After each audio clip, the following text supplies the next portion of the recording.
Hey, what's good, people? It's your boy LJ Mentor. If you ever thought about starting a podcast, may not know where to go, you might think it's hard to do. That's actually not true. I got the perfect place for you to start. You can go with Anchor. It's free, it's very simple to use, has all the creation tools you could possibly need, and it can distribute your podcast for you across many podcast platforms such as Spotify, Apple Podcasts, and many more. You trying to get paid, right?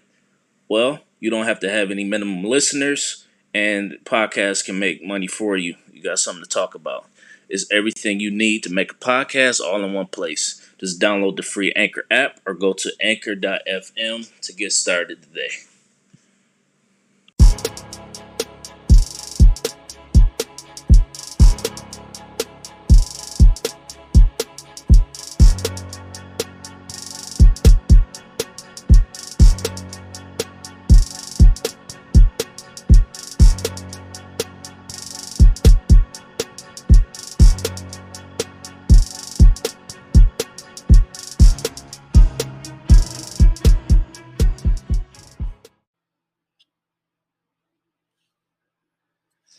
What's good, people?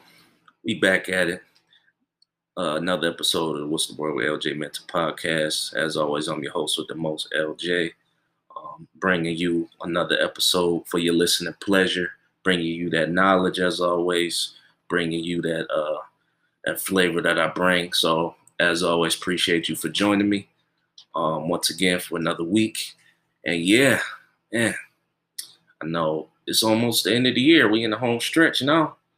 It's December 9th, 2020. We almost there January 2021. So yeah, I know a lot of y'all ready for this year to be over with. Hopefully expecting some better things for 2021. Or some of y'all, I know some of y'all, I've been paying attention to everything, and I know some of y'all really came up this year. Depending on what your business is, what you got going on. Some of y'all came up and made bank this year. So whatever your reasoning for the one of 2020 to be over, I feel you, and I'm right there with you. So I'm wishing everybody success going forward, whether you've been thriving or haven't been thriving. I want everybody to win. So as always, as you know, I do this thing called Word of the Week, and I try and relate it to either one major topic that I got or everything that I got. So I'm going to get into that in a little minute.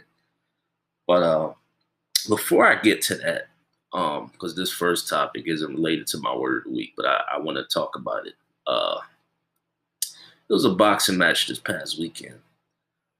And I'm referring to the Errol Spence versus Danny Garcia fight. And I know a lot of people, I think probably more people watched the exhibition bout between Mike Tyson and Roy Jones Jr. Because the fact that they're legends, and there was a lot of entertainment value behind it. But this past weekend, it was a real boxing match. Not to disrespect Mike Tyson and Roy Jones at all, because they both legends for real who have done a lot of legendary real fights. What I mean by that is it was an exhibition. It was for the title. And I thought it was a good match overall. And I think, so let me get into my word of the week. It relates a little bit, but not fully. So my word of the week is respect. And I posed the question, is it time to give Errol Spence Jr. the respect that he deserves? Is it about that time? And what I mean by that is because I think it's kind of 50-50 with Spence as far as like, is he top tier? Is he the best fighter in welterweight? And some people saying he ain't faced nobody good yet. So it just make you wonder, is it time to give him that respect? I don't know. Like on the edge about that. I don't know. He still got something to prove. I don't know. I don't know yet. But Spence is a damn good fighter. To be real though, he's a damn good fighter. And he did his thing for the most part. He dominated most of the fight. I heard a lot of people say it was kind of boring, which I could get that because he kind of has a little bit not a lot. I think he has a little bit Floyd Mayweather in him as far as the defense is concerned. But I think that what Floyd got that nobody really else has is his defense, where he can dodge, and he has probably the best counter punch I've ever seen. Like his defense and the counter punch. That's, I think, what Floyd got a lot of his victories from. Able to, don't just let you trap him in the corner and not do nothing. He will do something to make you back off. But Spence, one thing, a couple major things that stood out in the whole event was, for one, it was at AT&T Stadium, which has a couple nicknames. The stadium is owned by Jerry Jones. The nicknames is either Jerry World. I even heard it called the $1 Billion Playpen, whatever you call it. But it's a major sporting event owned, mainly played by the Dallas Cowboys NFL team. And it was a interesting event because obviously the place holds over 100,000 people normally, but obviously we can't do that because of the pandemic. But when you look at that scene, like they were showing the crowd, I'm like, yo, it's a lot of people walking around this motherfucker. Like, it's a lot of people walking around. Like, it made me think, like, they not have protocol like in Dallas, Texas? Like, there's a lot of people in there. Like, they talking about these gatherings across the country, like not have more than 10 people. It was way more than 10 people in there. That's for damn sure. But it was a lot of people there. But I think it just make you wonder, like, did they have follow any type of protocol? Like, I was thinking that the whole time, like, and it wasn't, and I know some states allow fans or whatever in their place, but it's a lot more than usual, even more than I've seen the NFL games. Like, it was a lot of people there. But it was interesting, like, and it made me wonder, what if, I'm not sure if they followed this for this event, but it made me think, like, why not, if they start doing major concerts again, major, like, allowing like fans in NBA stadiums again, allowing like music festivals again, stuff like that. Why not have where they make sure that everybody who attends the event has had a negative COVID test within the past, 3 days before they attend the event, 3 to 5 days. Why not?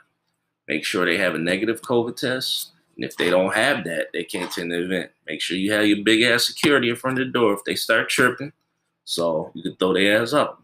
If they have the negative COVID test, let them in the event. Seems like a simple process. I don't know what it would take for major events to allow like something like that to happen, but maybe that's something we can do to start the process of getting back into events like that. I don't know. It's just a thought idea. If you haven't thought of it yet, people, got music friends, people that throw them events like that, maybe that's an idea. Go ahead and listen to your boy. But if you haven't thought of it already. But the event itself, I didn't watch too many of the preliminary fights or the undercard fights. I think I watched like a couple, but the main event was between Errol Spence Jr. and Danny Garcia. I definitely saw that. I watched the whole fight. And it was a good fight overall, but I definitely see why people said it was boring. It wasn't a whole lot of action, but Spence dominated the fight from start to finish. I think Danny Garcia probably like had maybe 1 or 2 rounds, but for the most part, Errol Spence dominated the fight, and it wasn't even close. And that's why, and props to him too, because I know he was in a major car accident, and he had 14 months off.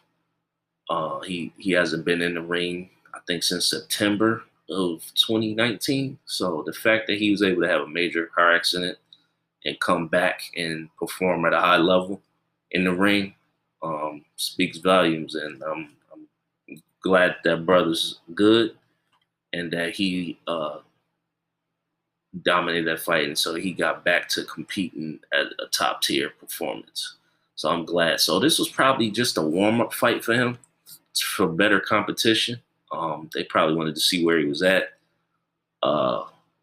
before they put him in the ring with better competition. I think, yeah, is it time for him to get the respect? So it make me wonder because I know a guy named Keith Thurman who I thought was ready to be like one of the top dogs in welterweight. He definitely proved me otherwise because when he fought Manny Pacquiao, yeah, he got his ass whooped. Let's be real. It wasn't close. Like it was bad. Like I thought Keith Thurman was ready to take that next step and not to sleep on Pacquiao, even though he's older, he could still go. But yeah, it was ugly. When I watched that fight, I'm hoping that doesn't happen to Errol Spence, where thinking he that guy and then just gets dominated. Um, I don't know. I don't think that'll happen to Errol Spence. Hopefully not. But yeah, I think he ready to take that next step and fight. Maybe he'll fight Keith Thurman. Maybe he'll fight Pacquiao or somebody else. I don't know, but I'm interested. I'm definitely keeping a close eye on who Errol Spence because I've been watching his fights for a little while now, and I'm interested to see who he fight next. So I'm gonna keep an eye on that. You should too, and maybe maybe we'll see, man. Does he deserve that respect? Uh, so yeah, as I said earlier, my word of the week is respect, and it relates to a couple of my topics. But next, I want to talk about the NFL, right? Um, the reason why is heavy sports heavy today. This is last undefeated team in the NFL was beaten this past Monday. Pittsburgh Steelers, they was 11-0. A lot of Steeler fans had their chest out, talking shit. Oh, we going to the bowl, and I mean, you couldn't tell them nothing. I mean, I get it. They was 11-0, but it was the way they was winning. But that had a lot of people skeptical outside of Steeler Nation, including myself. I mean, I think they're a good team, but I don't think they're the top dog. I don't so, at all. But they finally lost to a team with no name. I'm referring to the Washington football team because they can't be called the Redskins anymore. I get it for a lot of different reasons. Some racist, some not. But it's in bad taste that they kept that name. I know they've been trying to change the name for a while, but it just seems really annoying to call them the football team because obviously there's 32 NFL football teams. So to call them the football team is kind of crazy. And it sounds ridiculous to call them that. I mean, I'm like, man, y'all couldn't come up with nothing else? Like, really? So hopefully in the off season they figure that out and they get it together because that's crazy calling them the football team. But yeah, the Steelers, they lost to them this past Monday. And I know a lot of people is looking at like, oh, how do we lose to a garbage football team? Like, but I mean, if you just looking at they win-loss record, I get it. But one thing to look at is they did have a top 4 defense in the league. So their defense is not nothing to sneeze at. They lost a lot of games, but they're not really getting blown out a lot either. So that's something to be. And Steelers is somebody, even though there's 11-0, they can't run the ball. And Big Ben, he's a good quarterback, really good quarterback, who's going to be a Hall of Famer. But he's not. He doesn't really have dynamic pass rushers, and he doesn't have the arm talent or accuracy of a Mahomes or Aaron Rodgers. Still really good quarterback, but they just not. They not the top dog right now. They not. And the respect comes in from like, is it we got to give the football team respect even with that ridiculous name? Uh, is it time to get them respect? And I know Steeler fans have been saying they've been the most hated undefeated team ever because people just don't believe in them. Like they don't. A lot of people outside of, if you're not a Steeler fan, nobody is really like, nah, they ain't winning the Super Bowl. Like, so I get it. They wanted their respect. They gotta earn it. I think they'll at least get to the AFC Championship. They'll at least get there and probably lose to Kansas City, but they're a good team, and I know they've been wanting respect, but you gotta earn it. They have earned it, and I know the argument that's been used against them that they haven't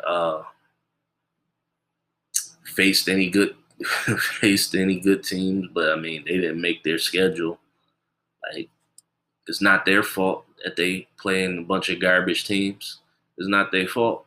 So that's a stupid argument to me. Um, but it's how you look against those teams that does matter, I think. But at the end of the day, I know they want their respect. You got to go there and earn it. Update that resume. How good are you in the playoffs? So we're gonna see. We're gonna keep an eye on that, and it's gonna be good to go. I think they're gonna be good to go, and I think they probably gonna run into Kansas City, which is gonna be a brick wall for them. I don't think they're gonna get past them, but we gonna see. I mean, anything could happen.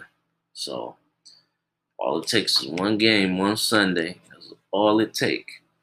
So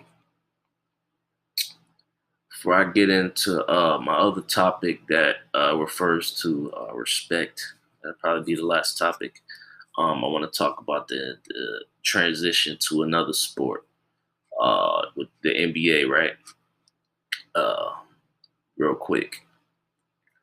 Now, NBA, as you know, like follow NBA, the Lakers won the championship this past October. Obviously, they had to move the season, had a bubble in Florida, and they had their championship.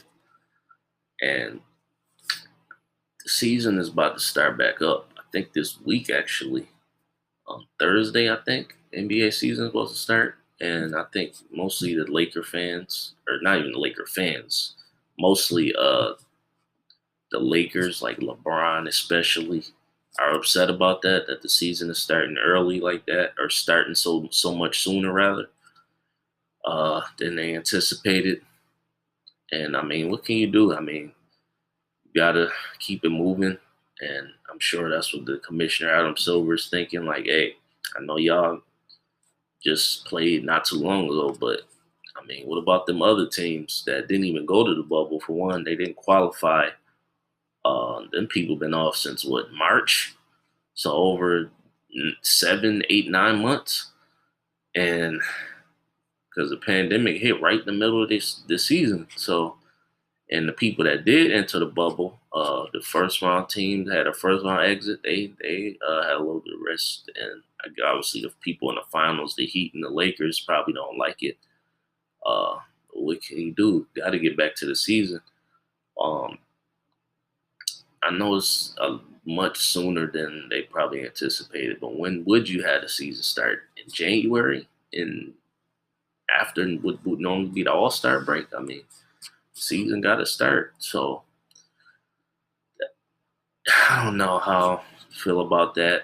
Um, it'd be, I think it'll still be a good year, a good season. If you're worried about quality of play, I think it'll still be a good season.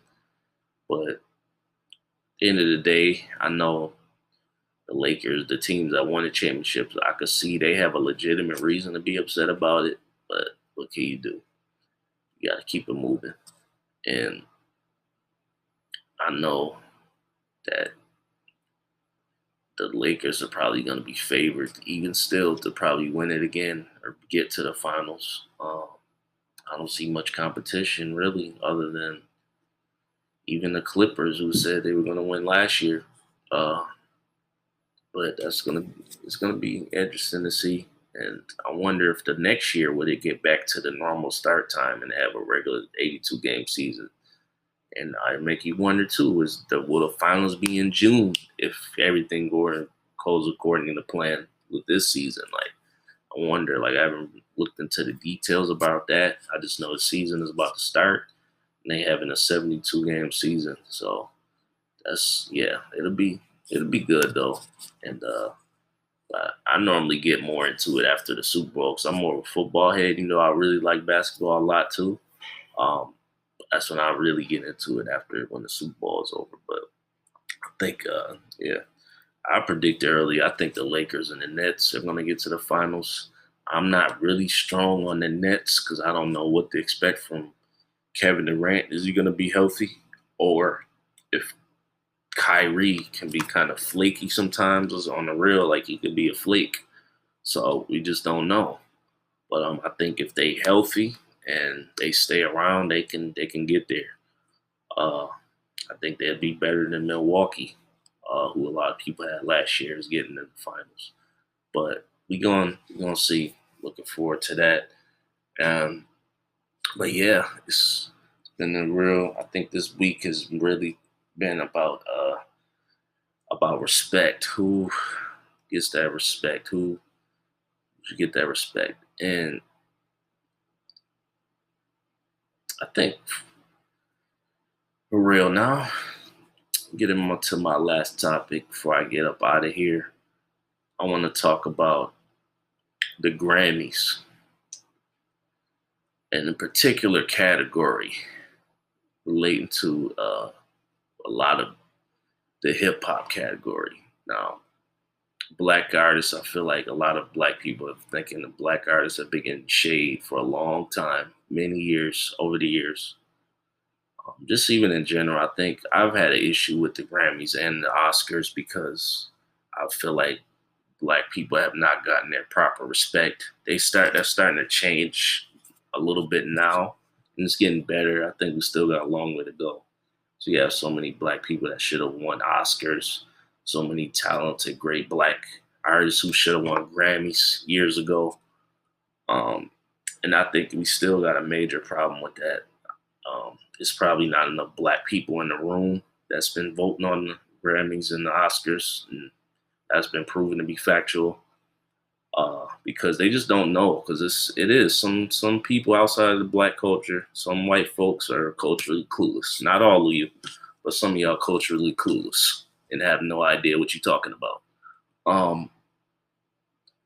But I think the reason why I'm talking about this now is because in the rap album of the year category, I was looking at the listings who had the best rap album. I was looking at it.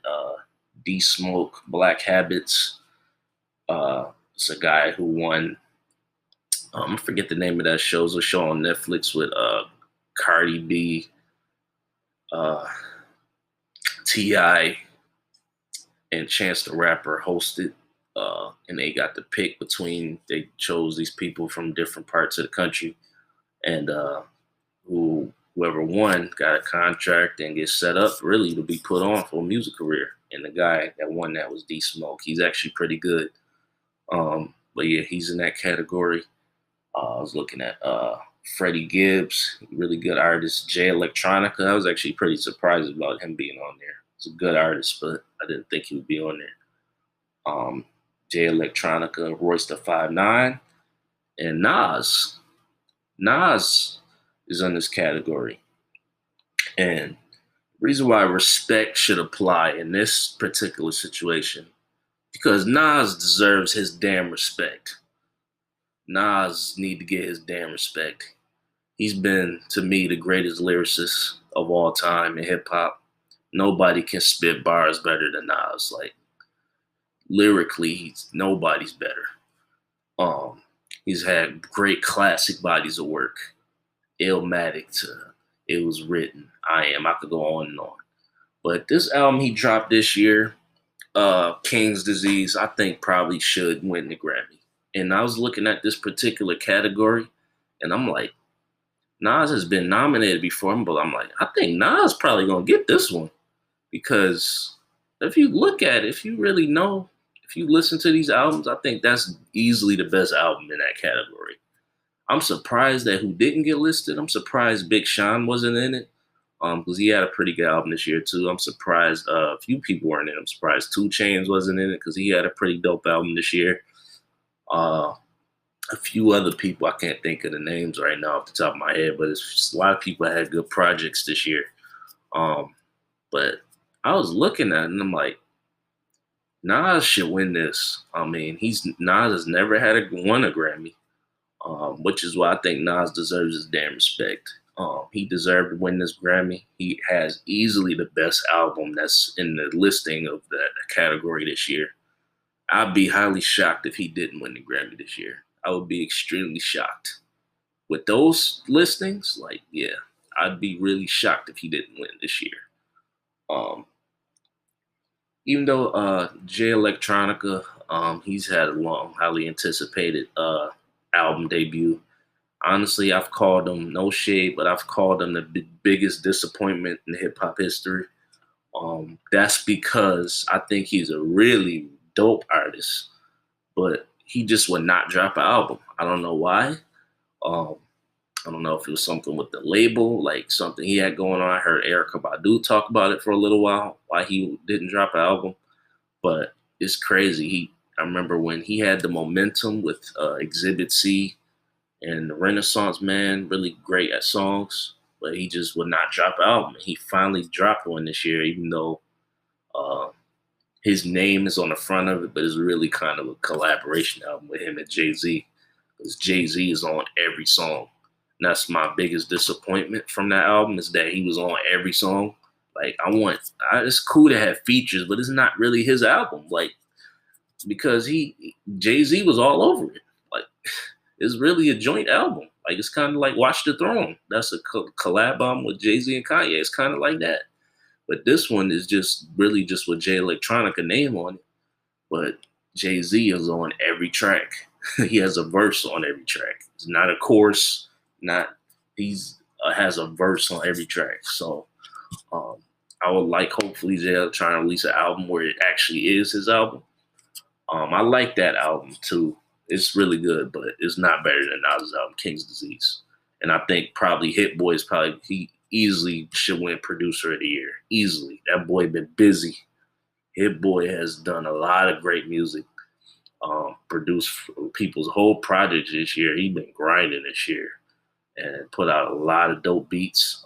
He did Nas's entire album. I know he did some artists, like he did some tracks for Big Sean.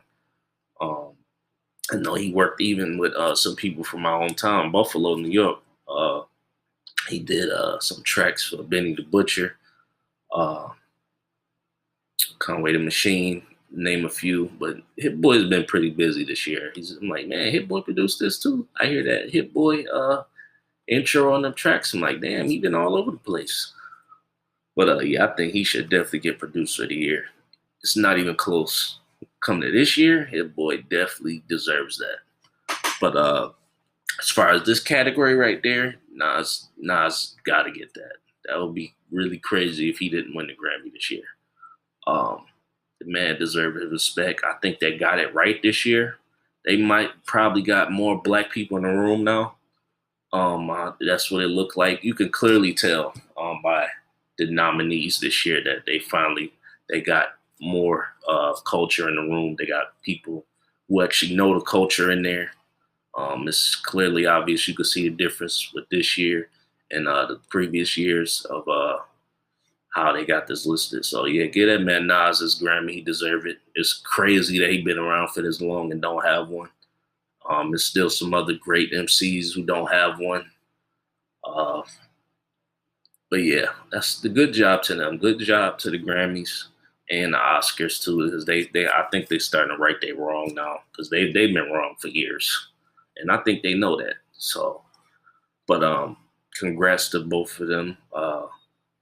They're getting it right now, and I'm looking forward to seeing who wins that category. So yeah, we about to get up out of here. Appreciate you for listening for once again another Word of the Week episode. This is LJ.